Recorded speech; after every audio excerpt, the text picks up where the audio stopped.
All right, kiddos and cadettes, it's time for another episode of what?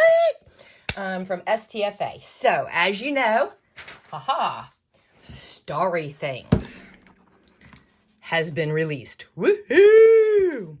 And if you're looking at the website demo pics, you will see one that looks like this. So what happened was I did up Starry Things and I stitched it out on black like normal. And then I sat there and looked at it and went, well, that's good. That's fine. That's nice. But can we be extra and visually underline the difference between Hawkins and the upside down? And the answer is yes. Yes, we can.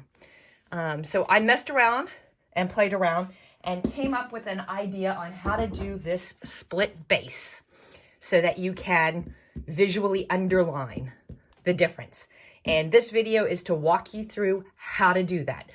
In your zip file, you will have a stitch file format that is Starry Things, then the size, 5x7, 6x10, 7x11, 8x12, and then STFA. That's this one. Straight, normal. Well, not normal, but you get the point. All right. Then you will see an identical one, Starry Things, size of the hoop, 5x7, 6x10, 7x11, 8x12, followed by capital S, capital B. That means split base. That has the stitching and alignments built in to do this. So if you want to do this split base, the two colors, look for the one that has SB after the hoop sign. Hoop size. Ugh. So the first thing you're going to do is you are going to cut two pieces of fabric. And you want to make them big enough so that, like me, I don't know what I'm going to do with this when it's finished after the pictures are taken and blah, blah, blah. But now I've cut it big enough that I can wrap it on a canvas board. I can make a bag panel out of it. I can use it as a quilt panel, whatever. You want to cut big enough to do whatever you want to do. I would suggest at a bare minimum, cut them for the size that you would regularly cut them for the hoop you're using. Then you are going to hoop up some medium to heavyweight cutaway. Just hoop only the stabilizer. You're also going to need, oh boy, you're going to need tapey tape. You'll probably need pins. I'm going to use glue stick instead of basting spray. I'm also going to use some clover clips. I'm going to stabilize the snot out of this thing. All right, so the first thing you're going to do is you are going to put this in the machine and you're going to run color stop 1. I will be back after 1. Okay, color stop 1 is going to give you a die line. This is about 2 or 3 millimeters down from center. Make sure that you know what's the top of your hoop and what's the bottom of the hoop. The top of the hoop is going to be Hawkins. The bottom of the hoop's upside down. So the top of the hoop is where you want to put the blue or the black or whatever, and the bottom is where you want to put the red or what have you. So I am going to take my glue stick. There we go. And I am going to glue the top. And I am going to take my top fabric and I'm going to place it strategically, ha ha, hee hee, ho ho, with the pretty side up. And I'm going to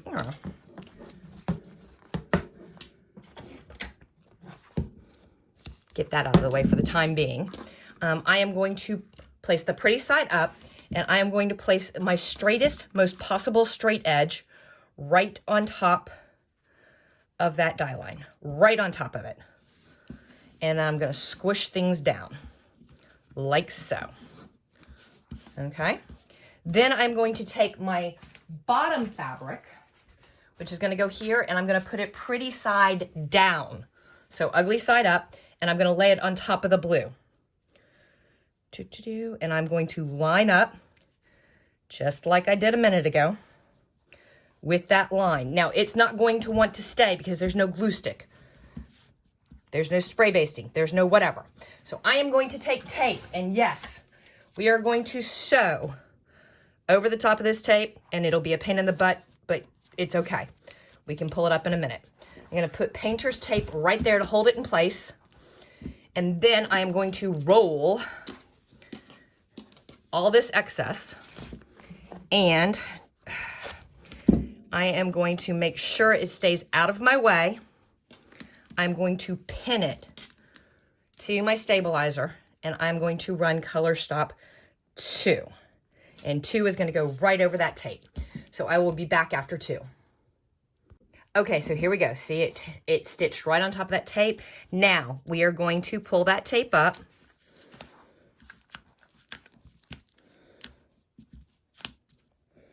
And it should have done a pretty good perf for you, so it shouldn't be impossible to pull this up.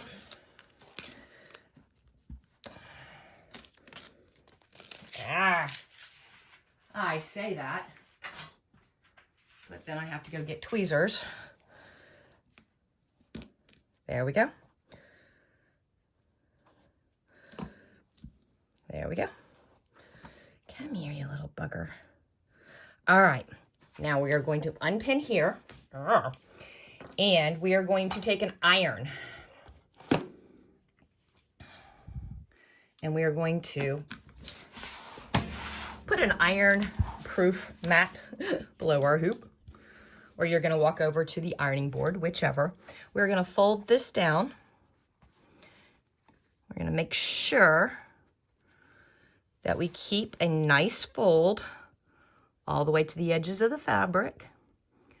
And we're going to take our hot little iron, and luckily I have my quilting iron, which is going to fit nicely in this little itty-bitty 5x7 hoop. And I chose to do 5x7 because that's the most popular size of things I sell. And we're going to put that nice little ironed crease in there, just like so. Then we're going to get rid of the iron. We're going to fold this back up, get rid of the iron pad, and I'm going to take glue stick again. And boy, this is going to be like super belt and suspenders. I am going to tack this down, stabilize it, adhere it so that there is no shift whatsoever. And then carefully, don't pull anything out of alignment. Walk your fabric down into the glue. Now, because I'm me, I am going to pin the ever-loving snot out of this as well. And the next color stop is a basting box. So I'm going to come way out of the stitch path.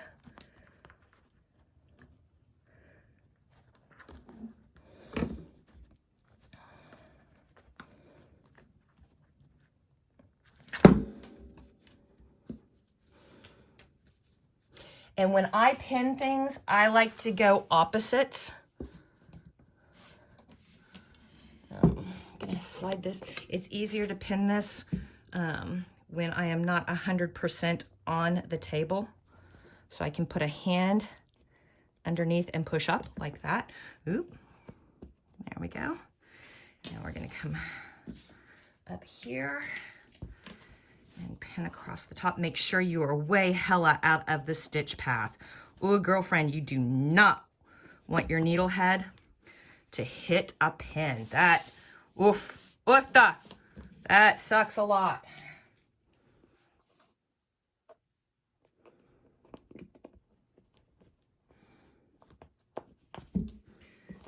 Oops, nope. See, there's a little bubble there. Got to do that one again.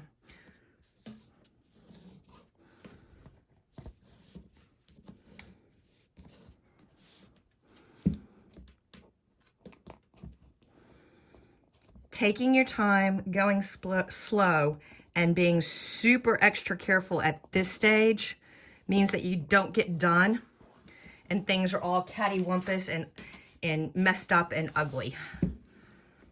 Yeah, that's too short of a pin. Huh.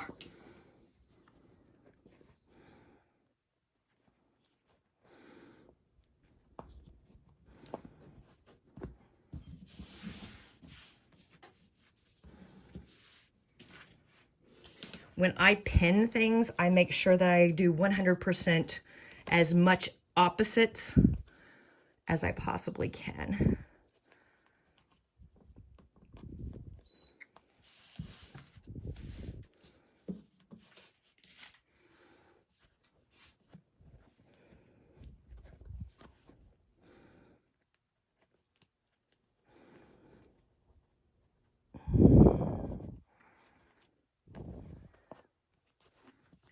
Nope, there's a bubble.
All right, now, let's get you back. Woo, vertigo, there you go.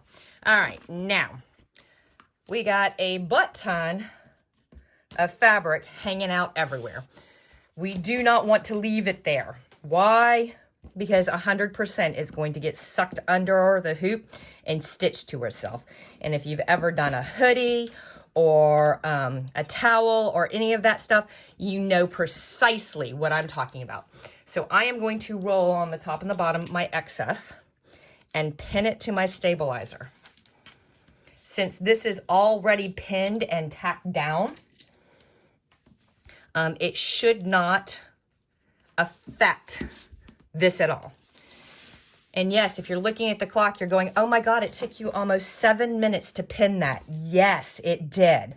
Guys, again, invest the time at the front end so that you don't kick yourself at the back end. Double entendre and intended, ha ha ha. And then here,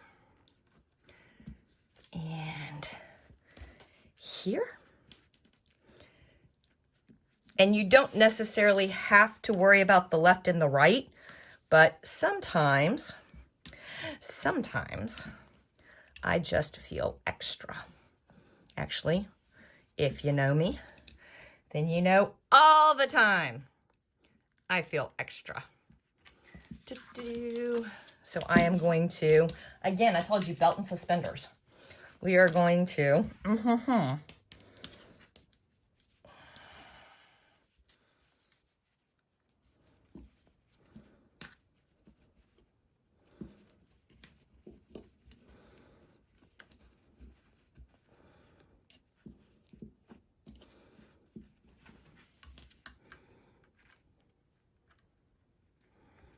and yes, that means when I get done with all of this, I am going to have to iron the snot out of this. But if you're not ironing your project post-stitch, there's something wrong with you. All right.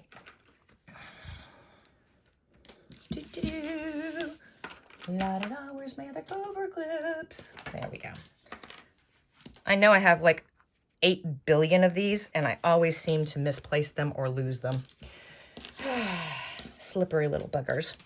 All right, so it is going to go back in. This is the top, this is the bottom. I'm going to go, ooh, I don't like that. I don't like that. Not that I think it's going to catch, but again, belt and suspenders. I really have no reason to believe that that will catch under the needle head, but we are going to, all right. Going to throw it back in. I'm going to run the basting. The basting stitches included. So that's color stop 3. Be back after 3. Okie dokie pokies. First thing you'll notice is that my left and right rolls up got removed and changed up. That's because when I put it in the machine, the needle head caught those big bunches of fabric and pulled them to the center. And I'm like, we got to change that. The second you will notice is that on basting stitches, they've got a center left and right and a center top and bottom. And you will notice our left and right is dead bang on, because I'm just that good. Woohoo! Now, the problem with the basting stitches, after all of the Starry gets done, you're going to have to go back and pull that out. But they're super long stitches. See how long they are?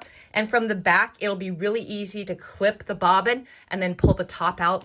No problems. I'll show you how that's done after the Starry is stitched. I am going to throw this back in and run the whole Starry.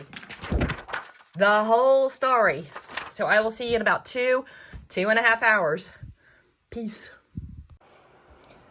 2.5 hours, my patoot. Sorry about that, guys. It's more like 2.5 days. Stuff blew up at Casa de Gardener, and I had to go handle real life. But you don't know, because on the video, it's like 2.5 seconds. So, peace out, dudes. All right, so we are completely finished. Look at this. This is super awesome. I let my ego ride, okay? I like it. It's cool. I'm down with it. You may not think it's all that in a bag of chips, but I totally do. So I like to trim my jumps while this bad boy is in the hoop, because it gives me some positive tension on the back end and I can pull against, and that makes my life oh so much better. All right. I also like to take out my basting stitch. Now, if you will notice, it goes under in some places. So what I do is I come here to the back and I clip every 2 inches or so on the bobbin thread, and I pull the bobbin thread out while I'm on the back. Now these are super wide stitches, so it should be super easy to pull the bobbin thread, if you can tell which one's the bobbin thread, yeah, without damaging any of your top stitches at all, like that, like that. That's a knot, so we are definitely going to have to cut that knot, like so.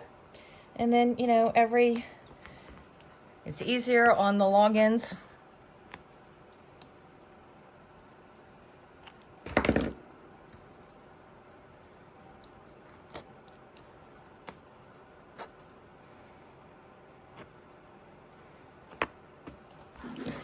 On the short ends, it gets a little bit buried, but you can do it.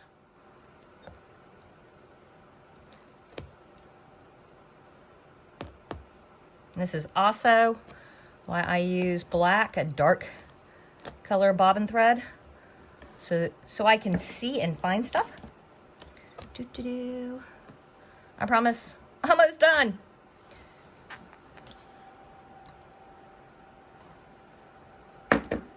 I'm having a morning, guys. I really am. I'm trying to get in the groove. The groove's sitting over there in the corner going, what you want from me?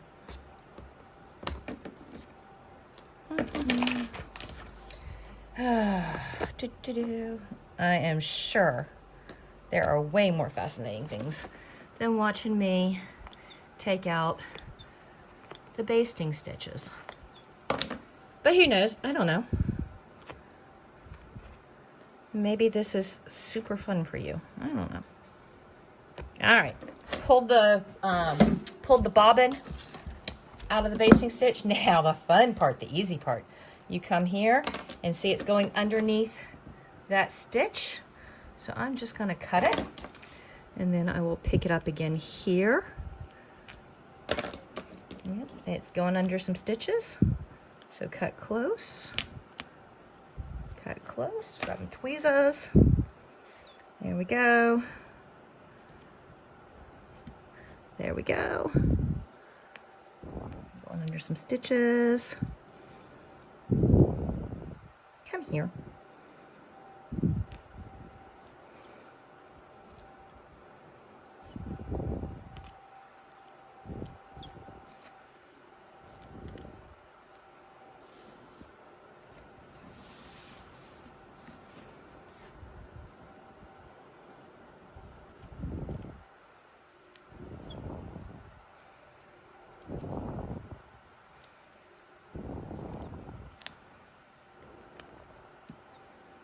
Oop, look, I forgot a jump stitch while I'm here.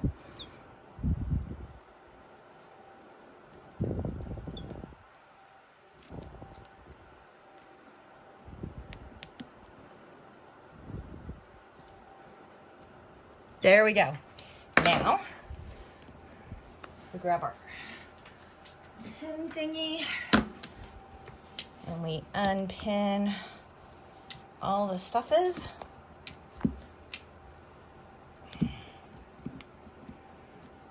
There we go. And then we unclover clip all the stuffers. Come here. Then we pop it out of the hoop.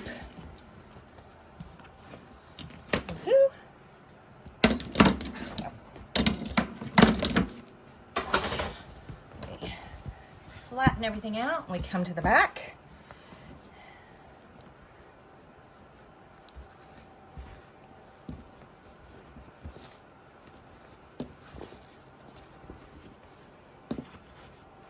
We trim.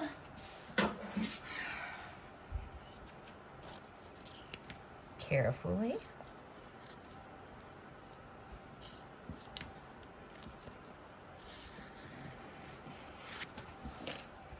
We make sure that we do not catch the other piece of fabric as we do this.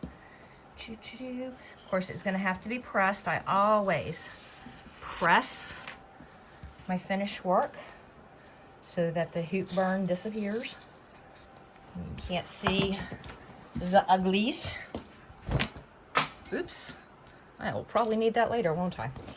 And